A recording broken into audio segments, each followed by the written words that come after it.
Hello ladies and gentlemen, my name is Nikita, welcome to the Cryptus channel, and in today's video we're going to have a look at some biggest crypto and DeFi hacks in the history of cryptocurrencies. We will look at the reasons why they happened, what were the consequences of them, and how people lost money because of hacks, because of scams, and of rug pulls. First of all, let's get into the reasons why these attacks or exploits are happening and why people are losing money some of the time on some different platforms. There are basically three types of attacks, or basically three fields of attacks. It's the first one, the centralized exchanges, where because of poor security, some people manage to get into the crypto platform and either drain the hot wallets of the centralized cryptocurrency exchange and get the funds of the clients and of the exchange, or they're able to manipulate the exchange rates of some different coins and basically buy Bitcoin or some other cryptocurrencies for literally cents. The second type of exploits is the DeFi exploits, and here it's important to note that all these attacks on the DeFi exchanges, on these protocols, don't happen because of some errors in the blockchain itself. Now, these are really secure and there's nothing wrong there. The most or all of DeFi exploits happen because of the main reason that the contracts have some critical errors in there, so basically the DApp platforms, and using these critical errors in the programming code of the decentralized applications, some people manage to get access to the funds or to the liquidity pools inside these DApps. So for example, inside of DEXs, inside of farming protocols, and so on. The third and last type are called rug pulls or just scams by the developers of some DApps, or for example of decentralized exchanges, where they have access to the funds, to the liquidity pools where the money and the tokens and the assets of the clients are located, and they're able to transfer the assets out of the pools and basically keep them for themselves. And these are the three main categories of different hacks, or basically different attacks and exploits on cryptocurrencies. And let's now get closer into each type of cases that we've prepared for you.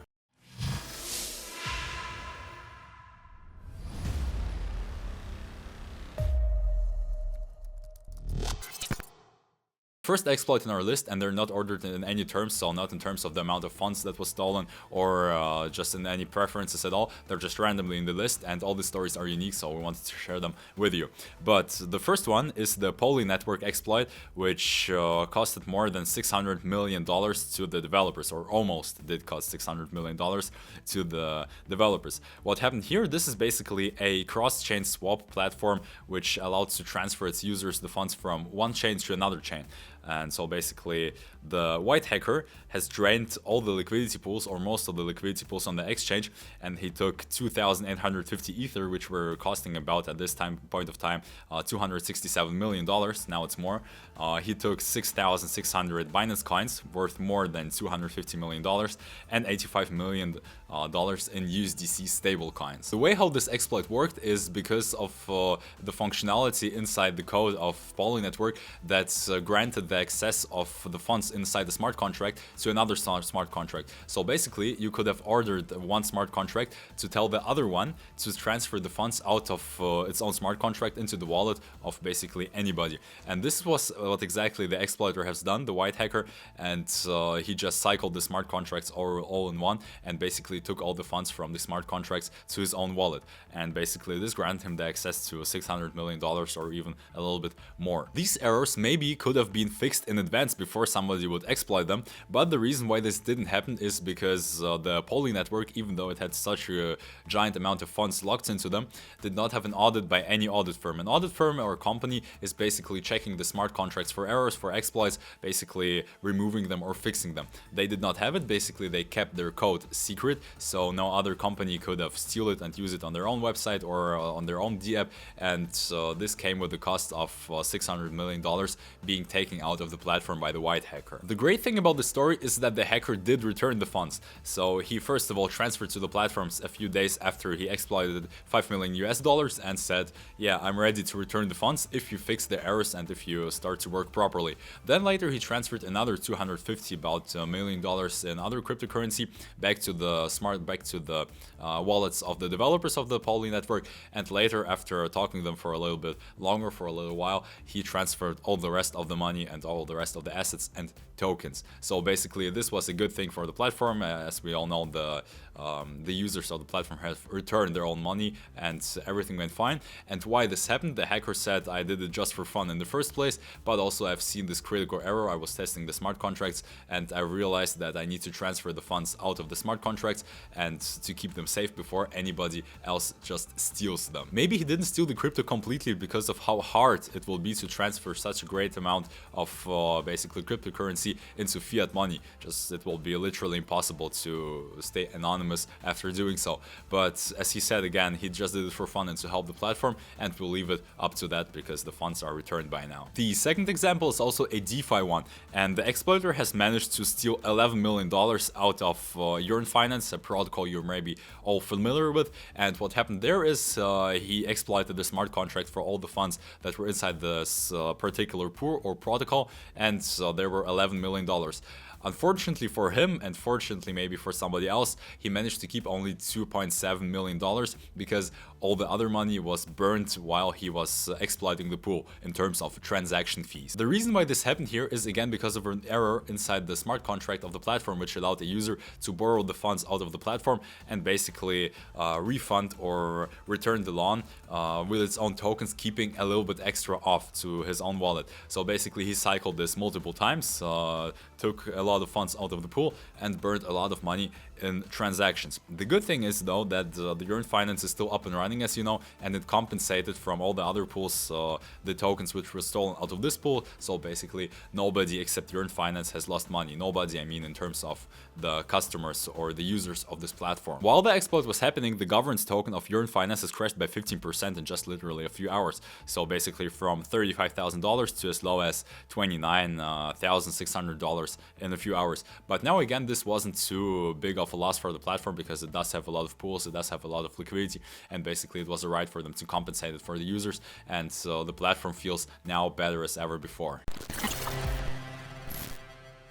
The next one is also a DeFi one, but it wasn't really a hack or an exploit, it was more of a scam or prank hack or exploit. The thing that happened here is there was, or there still is, a platform called DeFi 100 where you can exchange tokens, where you can farm tokens, and so on.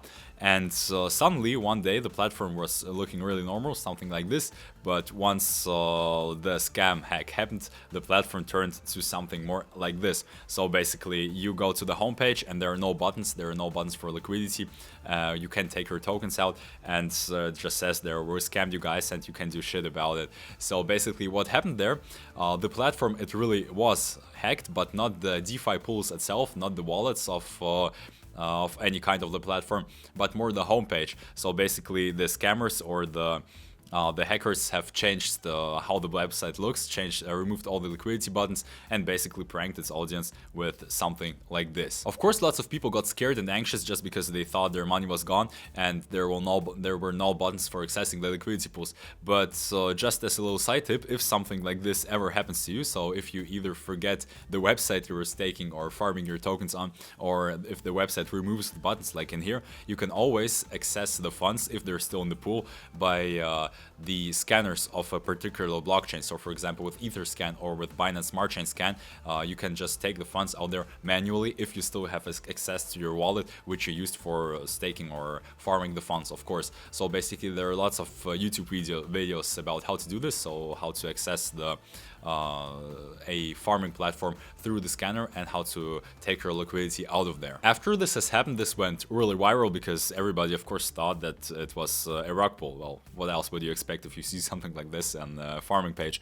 And basically they said that the DeFi 100 platform has stolen $32 million from its users. Of course this was fake news, first of all, because they didn't steal anything, it was just a website hack, and second of all, as the founders of the platform later said, we never had $32 million liquidity, we just had $2 million at this point of time. But now everything is fine, the website was quickly recovered, so nobody has lost any money because, as I said, the liquidity pools were not touched because the hackers did not have any access to them because website and the blockchain are different things. And now the platform is again up and working and everything is fine. The next hack is probably the most well known in the crypto history, at least it's the biggest one ever that has ever happened before. And it's of course the MTGOX exchange. The prehistory to MTGOX is that Jet McCaleb, the founder of XLM Stellar and the co-founder of Ripple XRP, has funded the exchange just before he co-funded the Ripple XRP project. He later sold the exchange for to some other owners, and basically after this the exchange was apparently hacked. The attackers have stolen over 850,000 bitcoins from the exchange. It was clients' bitcoins and the bitcoins of the exchange itself. And the thing is, it's not $850,000 in Bitcoin, it's 850,000 bitcoins. And this happened in the year 2014, in the beginning of 2014, and by the exchange rates back then, this was just like something with 460 million. But if we count the 850,000 bitcoins at the price range of today of Bitcoin at about $50,000, then these are like 42 to 45 billion dollars. The proper reason for this hack still remains unclear until today's date, but one of the more official or popular versions for this is that the founder's PC was hacked back in the year 2011, and from that point of time the attackers and the hackers started to slowly zip a little bit of bitcoins from now and then from the exchange to their own wallets. And they've continued this process for almost 3 years, from the year 2011 till the year 2013, till the end or to the beginning of 2014.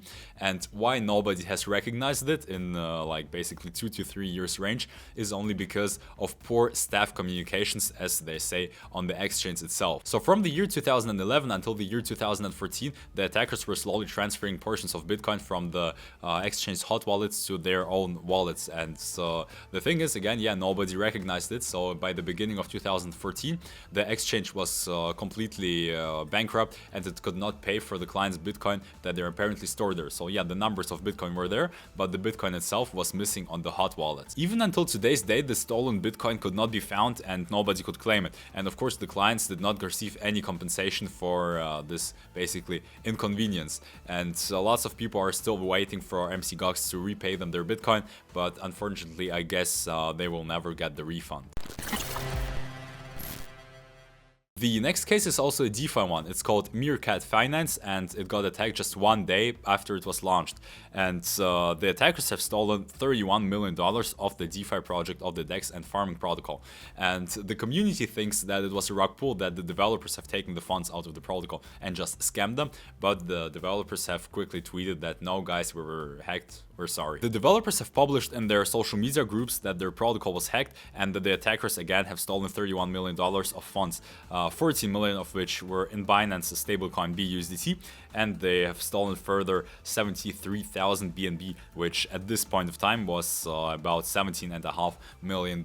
Again, the developers said that this was a hack and they couldn't do anything with it, but most of the community thinks that it was a clear scam and rug pull, and that the devs just fled with the funds of their users. And so what happened next is that the Twitter and all the other social media networks of Meerkat Finance have disappeared, the accounts were blocked and deleted, and the webpage and the website of Meerkat Finance does not exist anymore. So our opinion on this is that it was a rug pull. The next example is really a loud one, and I guess if you were in crypto a few months ago, you've definitely heard about it. And of course, we're talking about YearnFinance. And the thing that happened here, it wasn't really a hack or an exploit.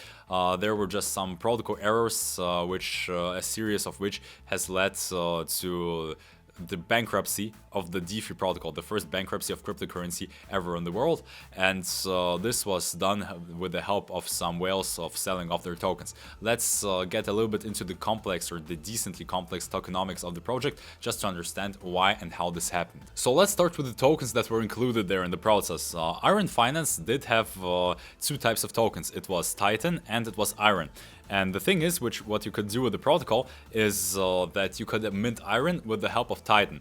Iron was partially collateralized with 75% in USDC and 25% with Titan. So basically you put 25% Titan and 75% USDC into a farming pool or into a pool, and then you could mint your your iron token. Here we understand that the more iron is being minted, the more the Titan costs, just because it's used for minting iron and it's being locked into a liquidity pool. So basically there is less Titan on the market, there's more demand for it to put it into the liquidity pool. So basically the price goes up, which collateralizes again the iron which is being minted of the Titan. The big problem here was that these tokenomics work just the other way around. So basically if we don't buy a lot of iron or don't mint a lot of iron and the Titan's price goes up, but rather sell the iron, then the Titan's price is going automatically down because the Titan tokens are being unlocked, and so basically the price doesn't manage to stabilize in time, just because if you sell off massive amounts of tokens,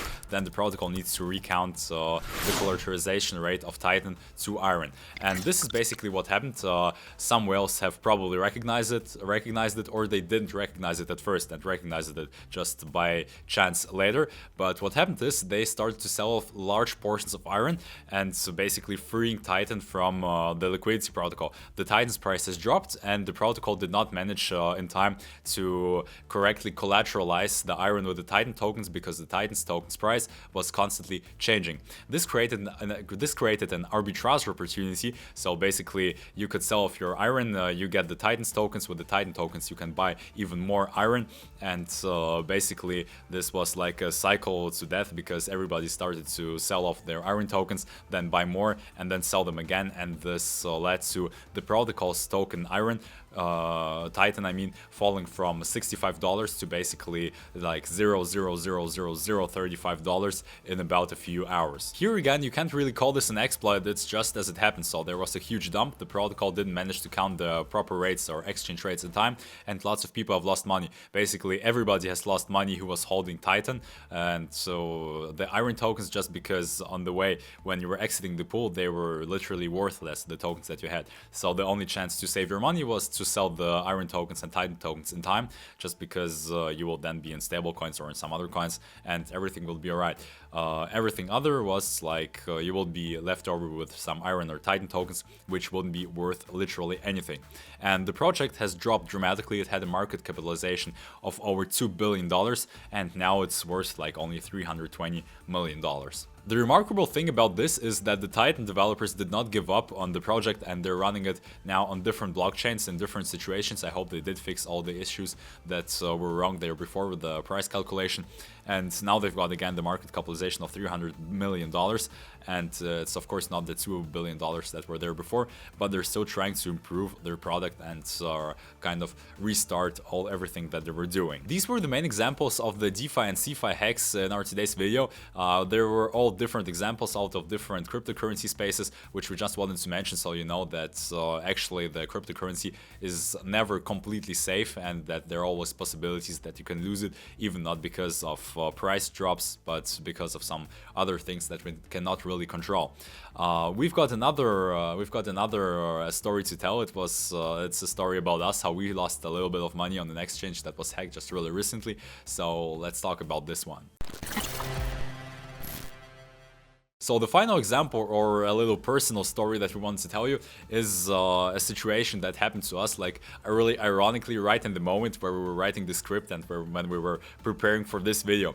The story starts with like about a half a year ago, where we bought an ERC20 token on an exchange called Bilaxy, and don't ask us why we just didn't use the decentralized finances and decentralized dexes to buy the tokens, but we decided to store the token there on Bilaxy. Bilaxy is basically a shitcoin exchange which lists like literally every token, and with not a great liquidity. And the thing that happened there is we stored the token there for about half a year. We bought it because we thought it would grow, yeah. And after about a few months ago, we bought even more because the price dropped like really dramatically. We've forgotten about the token that we bought for a few months, and like literally about a week ago, we saw growth. We've been back to zero, so we could have fixed the token there, so we wouldn't lose anything, but we thought the token would grow even more. It did so, and end, we did get some really good gains and profits on paper because we did not sell the token yet. And basically, once we wanted to sell it, we get up on the Bilaxy exchange website and we're greeted by this ladder over here. What happened here is that the exchange got hacked and the attacker has transferred 295 different ERC20 tokens from the exchange's hot wallet to his own wallet. So right now his wallet has about $10 million of funds, probably all from the exchange that he took from there. And the most saddest thing is that we missed this hack by about 30 minutes. So like in the midday, we're like, yeah, right, we've got to transfer the tokens from the exchange right now. Let's do it a little bit later. And once we're logging in, we just see the blue screen here. And so we look at the time that it happened and recognize if we've logged into the exchange like literally 30 minutes earlier, then we will be able to sell off our tokens, the ERC20 tokens, and transfer them safely out from the exchange. But we didn't do this, so all right. The question is, will the exchange compensate for the loss? I really have my doubts about it. I think not, because $10 million, I don't think they've got so much money, and even if they do, it's not really profitable for them to do so. So I think these funds are lost for the people that were storing them on the exchange, and it's like not something bad for us because we won't really feel it because it was just the token that we bought for literally less than 1% of the portfolio, but still it's not cool. The other thing is, so what considers the people that keep all of their tokens on such exchanges. Of course, it's sad if your money just disappears, and it's even not your fault. What we wanted to say and to show to you with all these examples of hacks and scams and rug pulls and exploits is that the crypto is never really quite safe unless it's stored on your cold wallet. So if you're keeping some crypto on any exchange or on any project or liquidity protocol, it's a really good idea to spread it out to as many protocols and exchanges as possible, just because the losses, they don't always happen by your fault. So of course, yeah, the tokens might go down, the market might crash and you get massive losses, but not even that is always the case. So basically any platform can be hacked, any platform can be exploited. So it's a good thing to not keep all your eggs in one basket, and it's an even better idea to get yourself a cold wallet. All in all, the DeFi sector has lost in the time of its existence about $1.5 billion regarding hacks, regarding different exploits and so on. And here is the list of the projects. A lot of projects have been hacked. Here is the Polynetwork for $600 million. Yeah, it is in the ranking, but the funds were returned, alright. There's the Compound Labs for almost $90 million. The Venus project for $77 million that was hacked. And there are a lot of different projects and protocols of the DeFi space which were hacked. So look, here's 254 pages, 10 projects per page, so it was almost 2,540 protocols. And that's actually it for the video. So keep your crypto safe. We recommend using the Trezor or the Ledger wallet because that's, on our opinion, the best ones and the most comfortable ones for usage. And yeah, again, that's it for the video. I really hope you enjoyed it, that you liked it, and that it was a little bit helpful for you. And we'll see each other in the next video. So thank you for watching, and bye bye.